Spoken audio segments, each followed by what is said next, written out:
عفنان اللہ خان اس چھوٹے سے دفتر میں پاکستان کی سب سے بڑی نیلامی کو محفوظ بنانے کے طریقے سوچ رہے ہیں۔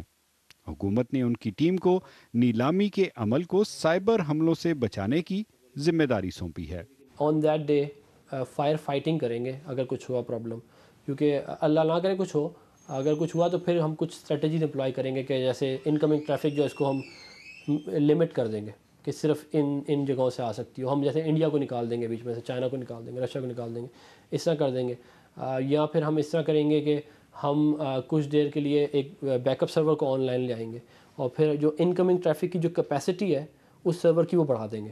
پاکستان میں آن لائن نیلامی کا یہ پہلا تجربہ ہے اور خطرات بھی بہت واضح ہیں، یعنی حملہ آورز یا ہیکرز نیلامی کے پورے عمل کو ہی مفلوج بنا سکتے ہیں۔ اس کے علاوہ نیلامی میں شامل مختلف پارٹیز کی پیشکش معلوم کرنے کی کوشش کی جا سکتی ہے اور بولی دہندگان کے لاگ ان اور پاس ورڈز کو بھی چرائے جانے کا خطرہ ہے۔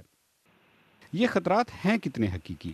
ماہرین کہتے ہیں کہ انٹرنیٹ کی دنیا میں ہونے والے مالیاتی سودے ہمیشہ سے ہی اس طرح کے خطرات سے دوچار رہے ہیں۔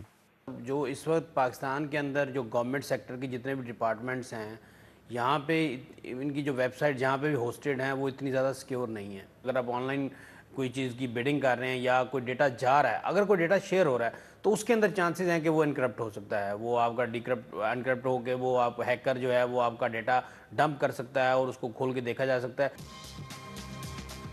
3 اور 4G لائسنسز جاری کرنے کے لیے ہونے والی یہ نیلامی اربوں بلکہ کھربوں کا سودا ہے۔ ایسے میں اس سودے میں ذرا سی بھول چوک یا گڑبڑ موجودہ حکومت کے لیے کسی بڑے مالیاتی سکینڈل کا باعث بن سکتی ہے۔ آصف فاروقی، BBC نیوز، اسلام آباد۔